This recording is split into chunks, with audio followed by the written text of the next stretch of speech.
Like the old song says, 2 out of 3 ain't bad.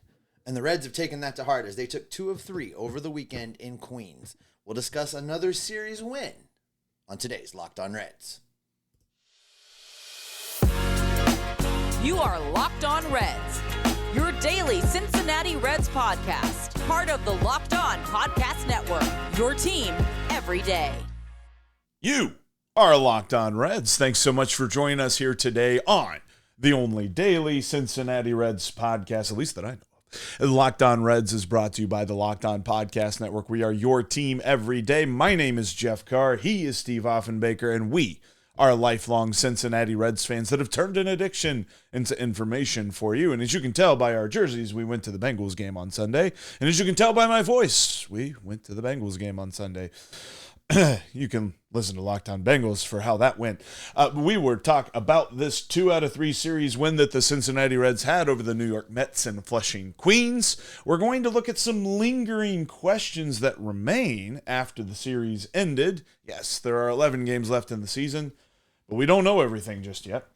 And we're going to look at that margin for error in the 11 games that the Reds have. It's razor thin, and might there be some leeway? I don't know. We'll see. One of us doesn't believe so. Before we get into all of that, wanted to let you know that today's episode is brought to you by Sleeper. Swing for the fences on Sleeper picks, and you can win up to 100 times your money. Download the Sleeper app and use promo code LOCKEDON, and you'll get up to $100 match on your first deposit as well. Terms and conditions apply. See Sleeper's terms of use for details. Currently operational in over 30 states. Check out Sleeper today. And where we're going to start today, Steve, is with the series win. Again, key, got to take 2 out of 3, and we'll talk about this in a little bit as to why 2 out of 3 continues to be so important. But the Reds did that in New York, and there were a number of young guys that really stood out in this one. Oh, absolutely, and it will start with Noel Marte. Yep. And he's had a couple defensive miscalculations along the way recently, but he's more than made up for them with how he's performed offensively.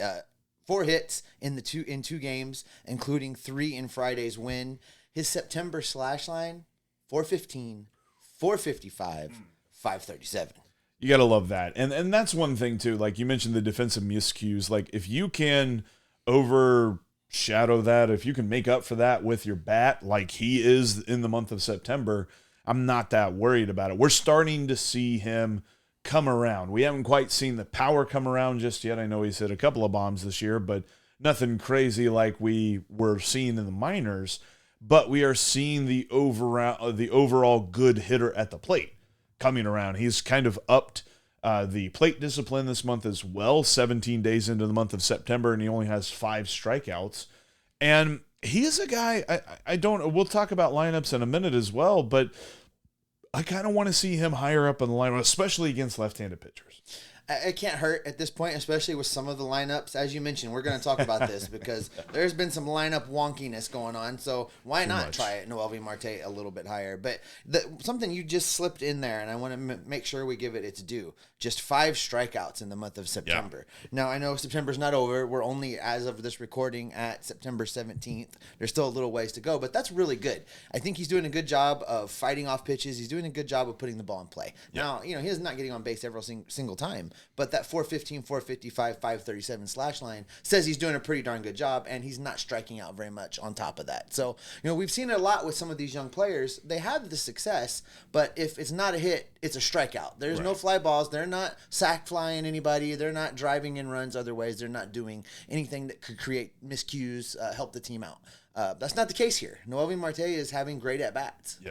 Yeah, I like what I've seen from him, and from his call-up through the end of the month of August, he had 17 strikeouts, so he's definitely got a little bit of improvement in there. I mentioned not a ton of power, but he's getting a lot of good hits. Who's got a lot of power? CES. Absolutely killing the ball right now. He is 4-hit series. Yep. Here against the Mets, 2 homers, 4 RBI. And I think the thing that I like about him the most is he's only getting started. He's just scratching the surface of what his power is going to look like. And it's coming at a good time right now, too. We talked about this with Tyler Stevenson earlier in the month. If there's a time to get hot, the time is now because the Reds need every bit of offensive support they can get right now. So if this is where CES is going to get hot and start putting on a power display, I'm all for it. And that's what this team needs. I mean, we've seen kind of, not a revolving door, but we've definitely seen a number of different cleanup hitters, especially recently. Earlier on this season, it seemed like we had one. But now there's been a whole bunch of different changes there. I mean, we did see, you mentioned Tyler Stevenson. We saw him cleaning up on Sunday. And CES just really seems like, especially in the future, I don't know about maybe right now, but definitely in the future is the cleanup hitter of this team. I think that makes a lot of sense. We don't know what's going to happen with Joey Votto. We don't know. I heard you last week on one of the shows you were solo kind of hypothesize how that could all work out. Yes. It's a lovely thought. It's a sweet sentiment. I'm not sure that's how it's going to go. But I think that as of next year, as early as the beginning of next season, I think we see CES as the cleanup hitter in this lineup just because of everybody else's natural abilities kind of slot in around him in that way. And that gives him the best opportunity to drive in runs, I think. And again, defensive miscues, but his bat more than made up for it. And then there's something else that tangibly, quantifiably. There's no baseball reference page for this, is what you're saying. Yes. When Jonathan India plays, the Reds win. Like, that's just what seems to happen. He does these things here recently ever since coming off the injured list. I mean, he had the home run on Friday. He had the crazy sliding catch on Saturday that really saved the game at that moment. Just overall, there's something about him that when he is on the field, the rest of the team just seems to play better. Yeah, anecdotally, it supports what you're saying, right? Jonathan India was healthy. The Reds played amazing as the youth continued to fill out the roster. The team was winning. Yep. They were on fire. Jonathan India gets hurt, and everything kind of falls apart. Yeah. They're not winning at all. Then India comes back. They start winning again. So there's something to this. I'm sure there's a lot smarter people out there somewhere that can maybe find a way to prove this as true or not. But just looking at it on its surface, I think you're onto something. Jonathan India said at the beginning of the year he wanted to be the leader of this team. He said that he was going to actively work at being, not being the captain, but being that veteran presence on a team that really lacks a lot of veteran presence, especially beginning of the season when Votto wasn't with the team. So I think that has gone a long way, and I think that what we're seeing are the fruits of that labor. I think that India has established himself as kind of the heartbeat of this lineup right now, and that's going to be problematic, and we'll get to that in the offseason. That's a problem for another day. Yes. But for right now, I think you're onto something. From now to the end of the season, he definitely is a huge part of this team, and I don't know how you would quantify what it is that he does. Is it like hits times runs divided by hot dogs consumed at the ballpark? Something. There's math involved. I'm just imagining the gif of Zach Galifianakis and all the numbers going around him. But overall, I know what I see, and what I see when he is on the field, they're pretty good. Who else is pretty good is the bullpen, not including Carson Spires, which that's a whole nother thing. Again, we keep teasing to this in segment 2. There's lots of questions that we'll be talking about that have come up from this series, but the rest of the bullpen not named Carson Spires was pretty good, including Saturday where they forewent an appearance from Alexis Diaz and still got a big-time save. The bullpen has covered a ton of innings, and not just this weekend, but September, August, all the way back to the beginning of the season. This bullpen has covered a lot of innings, and we've been critical of them at times. Yes. We've also sang their praises when they're warranted, and right now I think it warrants singing their praises a little bit because we're in crunch time. This is where fatigue really becomes a factor, and arm soreness and just dead arm. We don't use that term a lot anymore, but back in the day, that's what they called it. They called it dead arm. The pitcher was tired. They just couldn't get the zip anymore, and it was a real fatigue problem that just came along with pitching. It was the nature of the beast. I've been worried we were going to see that all at once from everybody, and we haven't so far. I'm still a little concerned, especially if this team gets into postseason baseball, if these guys are going to have anything left in the tank. But for right now, when David Bell makes his signal, you can pretty much count on whoever's coming out of the bullpen, not named Carson Spires, I should say.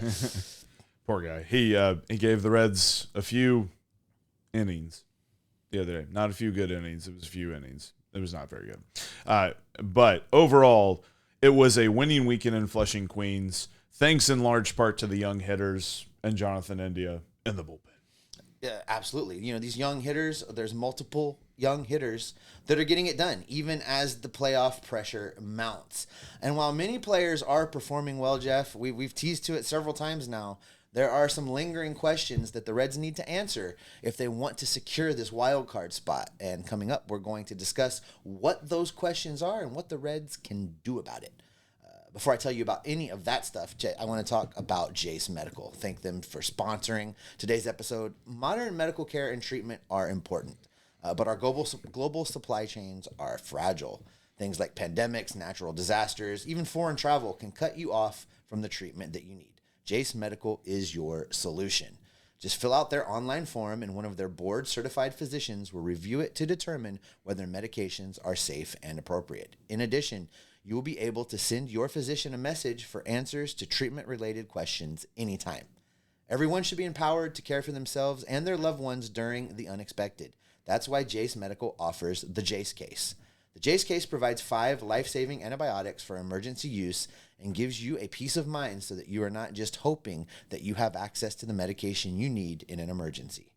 You can save more than $360 by getting these life-saving antibiotics with Jase Medical, plus an additional $20 off by using the promo code LOCKEDON at checkout on jasemedical.com. That's JASE medical.com, promo code LOCKEDON. Remember, if you can't be at the ballpark, you can listen to every pitch of the Reds' hometown broadcast with SiriusXM on the SXM app. Just download the app and search the word Reds. Jeff, you're going to be flying solo the rest of the week, so you're going to be able to spend a lot of time doing some back and forth on Subtext. Absolutely, and if you want to join me on Subtext, just text GO REDS to 513-597-0944, and we will talk about everything that's going on. We'll talk about lineups. We'll talk about call-ups, injuries, all the good updates. We're waiting on, hopefully, an update here soon about Matt McLain. And hopefully we can see him back for the last week or so of the season, and hopefully a playoff push as well. But yes, join me on Subtext to get all of that and to get a direct line to me as well. And you mentioned I'm flying solo this week, so coming up on the next podcast, we're going to look at, will the Reds get their homestand off to a winning start? We've got the Twins in town, just in time to see how good Spencer Steer and Christian Encarnacion-Strand are faring. And Tyler Mally's going to be pitching. This is why you don't This is why you don't buy pitching at the All-Star break. I'm just going to say it again. But listen, Jeff, this team has some lingering questions. We tend to focus on the positive as much as possible around here, but there are some things that have me scratching my head and things that I can't quite figure out. One of those things are, why can't the starting pitchers get deeper into games? You talked about this when you were solo the other day, about the number of starting pitchers that have started a game, the number of starting pitchers that have started multiple games, and the fact that they're not getting very deep into games. Just looking at this series out in New York over the weekend, it's not great. Hunter Green looked a little bit more like Hunter Green during his start on Friday. He went 5 2/3 innings. In the 5 2/3, he threw. I wanted to see if David Bell was having a quick hook or if they were just being pitch inefficient. Yes. To kind of explain why they're not getting deep into games. So with Hunter Green, 5 2/3, he threw 98 pitches in that game. Yep. That's a pretty respectable amount. I mean, did he have maybe 10 or 15 pitches in the tank? Probably. But they pulled him at 98. 66 of those pitches were for strikes.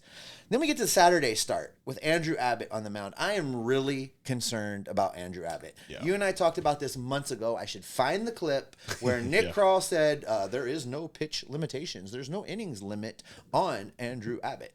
And with that, I said, yes, there should be. Right. Because he's going to run out of steam. I think we've found that point. He went 3 2/3 innings in his last start on Saturday. Now, that's not to say he didn't throw a lot of pitches. He just couldn't find the zone. He threw 91 pitches in 3 2/3 innings. Of the 91 pitches, only 54 got over the plate for a strike. That's not a great ratio. He's not being pitch efficient. I think his arm is tired. Yes.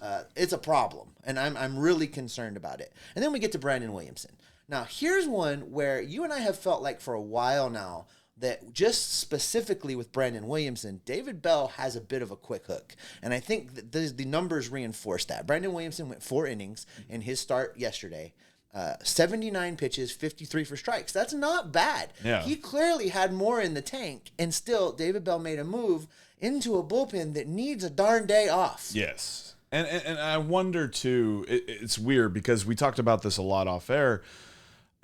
Was the Carson Spires thing planned? Almost like a piggyback starter. We talk about piggyback starters sometimes, and it's not a term that a lot of people love, but it's something that we've mentioned before with these young pitchers. And with this particular outing, it almost felt like they did that. And if I'm honest, it almost felt like they should have flipped it. They should have piggybacked Andrew Abbott. Because to kind of mold Brandon Williamson and Andrew Abbott into the same conversation, yes, I do believe we have a quick hook with Brandon Williamson, but I also believe they see the opportunity that they have with Brandon Williamson to keep him fresher than Andrew Abbott. They are somehow going back and retroactively planning the ramp down in numbers of pitches with Brandon Williamson that they should have been doing with Andrew Abbott the whole time. It's interesting because with Abbott, we get the converse. We always remember. I remember, and I'm sure you remember this, and those of you listening might remember this as well. Like when Washington shut down Steven Strasburg, his rookie season, he was on fire. Nobody could touch them. They were in a playoff race. They were ready to go. He was going to be the playoff MVP for them. And then they just shut him down. They said, "You're done pitching.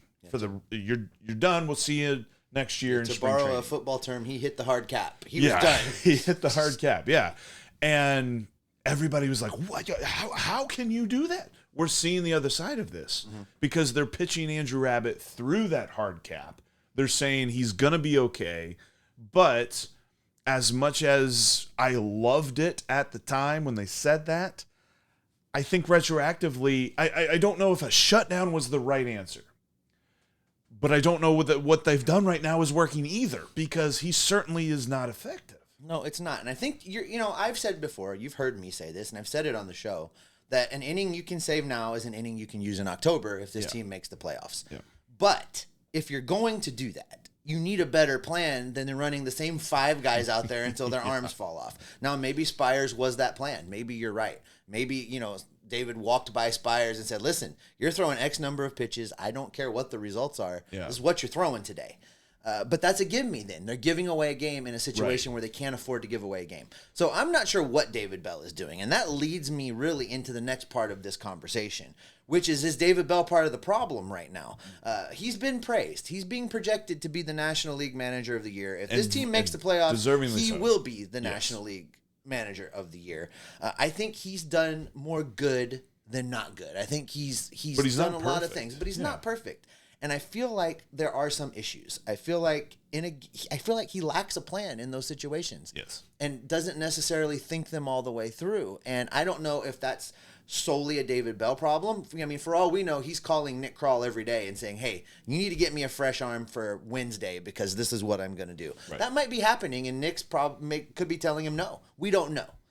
But I do know that if you're not going to have the parts you need to adjust the plan. You can't just continue to roll forward. And it feels like there's a part of a plan here. There's half a plan. There's a thought. And it's being lost in the implementation. Like one of my favorite Marvel characters said, "I have 12% of a plan." I'll see if you can guess that later on. But when it comes to how David Bell's managing this, yes, I definitely think that the whole idea of, okay, we're going to throw Carson Spires out there, come what may. If it's going to rain, it's going to pour, and we're just going to leave him out there. I don't love that because we are not in the part of the season where you can get away with that. There are 11 games left, and we're going to talk about the margin for error just being razor thin right now. And if you're going to tell me that and this isn't even like a once a week or once every 2 weeks thing, it's 4 days. Because what he said, or 3 days, because that final game in Detroit, it was to save, you were there, that it was to save arms and stuff like that. And that's why they didn't mind getting their brains beaten in the way they got them. But then they did that again at the end of the Mets. And if they win this game, if they sweep the Mets, which it's not to say that, if one, then the other thing will happen. But still, if they were to sweep the Mets, then you feel really good about this right now. But instead, the Marlins sweep the Braves. Go figure on that one. And because the Reds lose this, they are now out of the wild card spot by a half game. So that just goes to underscore the importance of not giving the bullpen, at this point, they've got to find somebody. The entire bullpen cannot be off. It just cannot happen. And especially when your plan B for those days is Carson Sprice. I'm sorry, he's giving the Reds innings. But again, this is the same thing that we said whenever people were saying, boy, Luke Weaver gave the Reds starts that they absolutely needed. No, they could have chosen someone else. It just felt like they backed themselves into a corner where they really couldn't choose anybody else but Carson Sprice, because by that point the trade deadline was over, the waiver, all that stuff was over. And let's not forget, they plucked him out of Double-A Chattanooga. Yeah. This can't be great for a young kid trying to find his way to go out there and get smacked around like that. But the pitching is not the only question mark right now with David Bell. I'm not sure what's going on some days when the lineup comes out. We joked Sunday was perfect.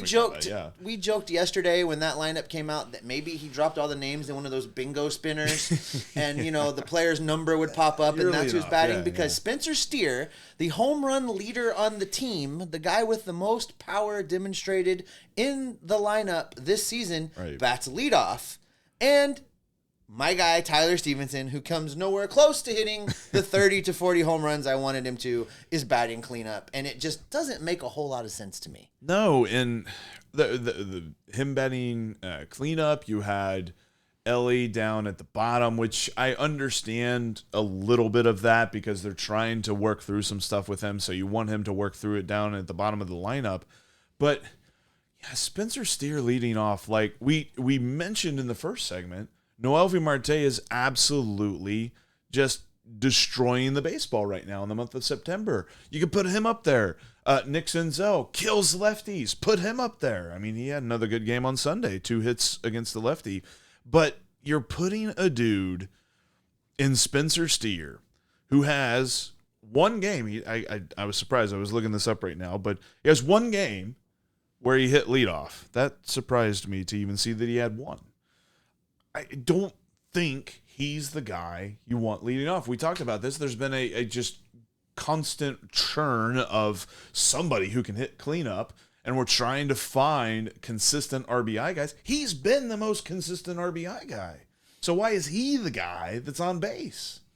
Yeah, it doesn't make a lot of sense. And those that are talking to David Bell don't seem to be asking the question either. No. And if given the opportunity, I would just ask him straight out, David, what is this lineup? Yeah. Explain to me what you were thinking here. What's the plan? Again, this is another thing that feels like there's part of a plan. There's a piece of a plan, as you say. There's something there, but it's missing whatever this other thing is. And, this is not the time for tinkering. If you're on a baseball team that's, 20 games out in September, you can tinker. You can play around for the following season. That's not the case with these Reds. And there's a tinkering component to this. So I've got a question that relays to the margin for error, because yes, with as many question marks as we have about the Reds, there's only 11 games left for them to answer that if they don't make the playoffs, which we're not going to talk like that here on the podcast. But coming up, what is the Reds' margin for error, and where does Elly De La Cruz fit in all of that? Because I think it's worth asking the question. Before we get to that, though, I want to tell you about another one of today's sponsors, and that is Sleeper. Today's episode is brought to you in part by Sleeper. We want the chance to win more money with less picks. Who doesn't? I know Steve does. Want that chance? I want that chance. You want that chance. Go to Sleeper. It's the #1 sports app on the App Store, and you can win up to 100 times your money on just 2 or more fantasy baseball picks. Sleeper is now offering this 100 times your money payout for up to 8 pick contests. And what I mean by that, you can pick your favorite players, like you can pick Spencer Steer in your fantasy lineup to lead off. And if you think he's going to get some hits, hit some more on hits. If you think he's going to get a homer, hit some more on homers. If you think Elly's going to get on base and run, smash more on those steals because you pick your favorite players, your favorite stat categories like hits, RBIs, runs, steals, homers, strikeouts for pitchers, all that great stuff. And then you put your picks together and you could win big. We're talking like 30 seconds or less it's going to take you to put all this stuff together. It's going to be a lot of fun doing it too. Sleeper Picks has been a lot of fun throughout the season. And as we get into the playoffs, as we get toward the end of the season, now's the best time to do it because pretty much everybody's fantasy baseball season's over. I know mine is. I'm sure yours has been for a while. So you go to Sleeper Picks and you can win your money. And if you didn't win too much in your fantasy baseball league, then you can make some back with Sleeper Picks. So check. Knows after yesterday, we both need to make some back. That was not good. So use the promo code Locked On at Sleeper, and they will also match up to $100 on your first deposit. So win 100 times your money, get $100 on your first deposit. That's at Sleeper. Go to sleeper.com today and enter the promo code Locked On. See Sleeper's terms of use for details. Currently operational in over 30 states. Check out Sleeper today. And thanks as always for checking out Locked On Reds. Remember that you can follow us on your favorite podcasting platform, including right here on YouTube if you're watching. Thank you so much for doing so. Make sure you subscribe and click that bell to get notified. And remember, too, that if you can't be down at the ballpark, you can catch every pitch of the Reds' hometown broadcast with SiriusXM. Just download the SXM app and search the word Reds. All right, Steve, the Reds' margin for error. There's 11 games left. And I want to get to, what's the record got to be, what do they got to win here. But the hardest part for me is the future for Elly De La Cruz is insanely bright. Mm-hmm. The present right now has been very cloudy, very much an enigma, because he has those games where he wins them for you. He has those games where he loses them for you, especially at shortstop right now. Like, is that his position moving forward? I don't think it is. I think at some point in time along the way, he becomes a third baseman. Okay. And I don't know if that's next season, but it's eventually where he's going to have to end up. Here's the thing. And I listened to your take on this when you were solo, and you know that I disagree with you. I don't think it's just Elly being young, and that's the problem. Mm-hmm. He's been playing infield for a long time. He's been playing infield since he was probably able to walk. Mm-hmm. The things we're seeing from him, the errors that he's making, for lack of a better way to describe this, are just poor, lazy fundamentals. Mm. When you watch him field a ground ball, he doesn't charge the ball. How many times have we heard Barry Larkin on a broadcast say, he's got to go get that? Yeah. And Barry Larkin knows. This is from a guy that knows how to do it. And I'm sure that Barry's told him. And that's the other part that's really frustrating to me.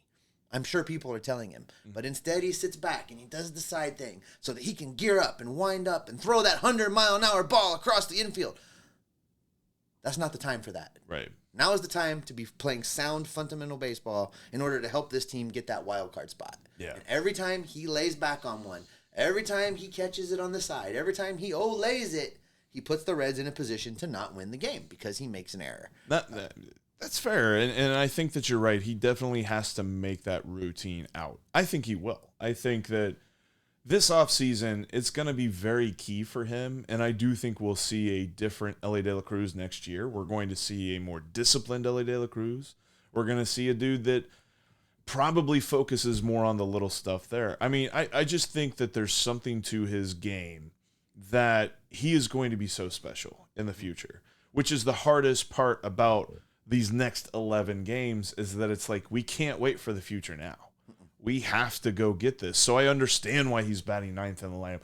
I understand why he's being pinch hit for. Mm-hmm. I kind of loved that the other day. Or not playing at all. He didn't play on Friday. Or not playing at all. Like he's got to understand that there are some things that are coming up right now that he's got to be all in or they're all out. Because with 11 games left, the margin for error is tiny. And I know we talked about it like with 16 games left. So with 11 games, what's the Reds' record need to be? All right. So we talked about it with 17 games, and we settled in on 12-5. I felt like they could lose 5 games and still be maybe not guaranteed, but in the 90%. So control your own destiny. Of controlling your own destiny. Yeah. I still think that that's the magic number. Yeah. So given that they've lost 2 games since we had that conversation, I believe they have 3 losses left in their pocket for them to distribute however it is that they want to distribute them. I would agree with that. And the point here is to control your own destiny, because sure, some other things could happen, and looking at the schedules for the teams that they really need to focus on, it could, but you don't want to put your destiny in other teams' hands. And 8-3 means you don't have to do that. So in order to go 8-3, they're going to have to take 2 of 3 in all of the remaining 3-game sets, which I think you're going to dig through here in just a second. And then they're going to have to sweep a certain little 2-game set they've got up north at the Mistake by the Lake. The battle for the Ohio Cup. Yeah, they've got 3 against the Twins and 3 against the Pirates this week at home, last homestand of the season.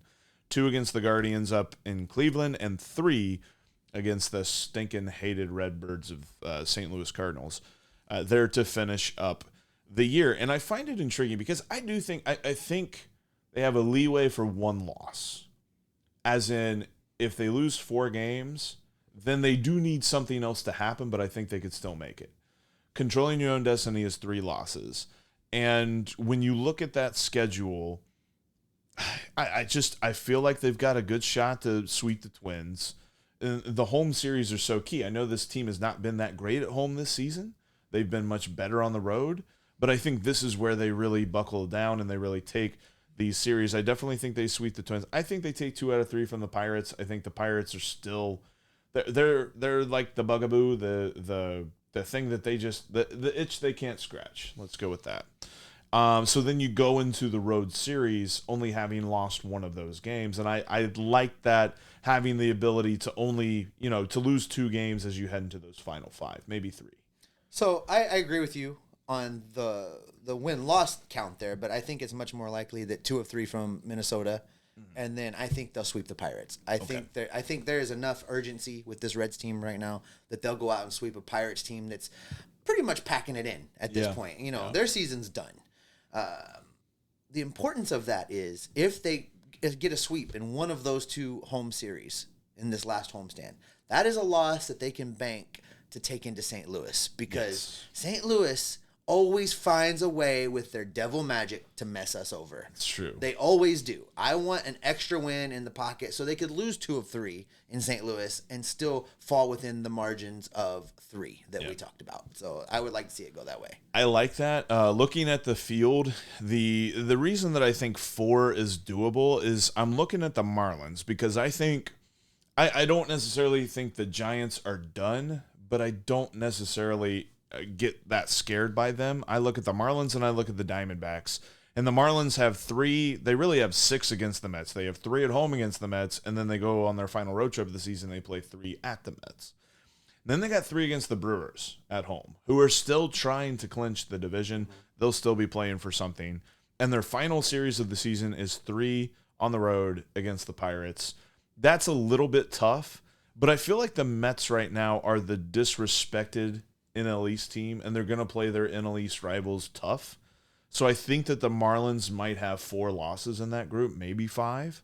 And then I also look at the Diamondbacks. The Diamondbacks have 2 against the Giants, 3 against the Yankees, 3 against the White Sox, and 3 against the Astros. A little bit happy that the Reds have the tiebreaker on them, because that is the kind of season-ending schedule. Because by that time, the Astros are going to be playing for the playoffs. Like, they're not necessarily going to be that focused on the Diamondbacks, I think. So that's going to be kind of the tough one to look at, where the Reds really only have maybe 1 loss as far as margin for it. 3 or 4 at most. If we're talking about a final 11 games where they go 6-5, I don't think they make the playoffs. It's probably fair. And then you've got the Cubs, who I think of the bunch probably have. They could. I'm looking at their schedule. They have 3 against the Pirates, 3 against the Rockies, who have done us a solid recently, and maybe they'll do us a solid again. Then they've got 3 at the Braves and 3 at the Brewers. That series to end the season in Milwaukee could be very, very interesting. Yeah. And it'll be interesting to see how exactly that plays out, because a scenario could be created where they're going to play actually 6, including the wild card series. So the Brewers may do some funky things with their pitching if that's how it's going to work out. So I'm interested to see how all these things play out. the best case scenario here, Jeff, is for the Reds to control their own destiny and not have to rely on these other guys. They're going to need a little bit of help. The Cubs, as we're recording, the Cubs and the Diamondbacks are still playing, so we don't know how all of the seeding shakes out right now, this moment. By the time folks are listening to that, there will be a result. But we know the Marlins are a half game ahead. The Marlins are half game ahead. That's what we know. Yeah. So the Reds need to go out and win. They need to win often, and they need to control how this whole thing shakes out themselves. Yes, and it's interesting because that half game, that's not going to even out until Thursday the 28th, I believe. Is that the day? Mm-hmm. But not this Thursday, but the next Thursday. So there's going to be this weird half game difference, whatever happens between the Reds and the Marlins over the next week. Until that point. So it's going to be interesting. But I think, too, and before we get out of here, this last series, the Cubs and the Brewers can kind of pick their own opponent at that point. Do they want to face the Reds? Do they want to face the Cubs? Where's the Diamondbacks in that? Where's the Marlins in that? The Brewers could be a little finagly with that. So it'll be interesting to see. It's almost like football where you sit your starters at the end, right? And you don't worry how it impacts everybody else's seeding.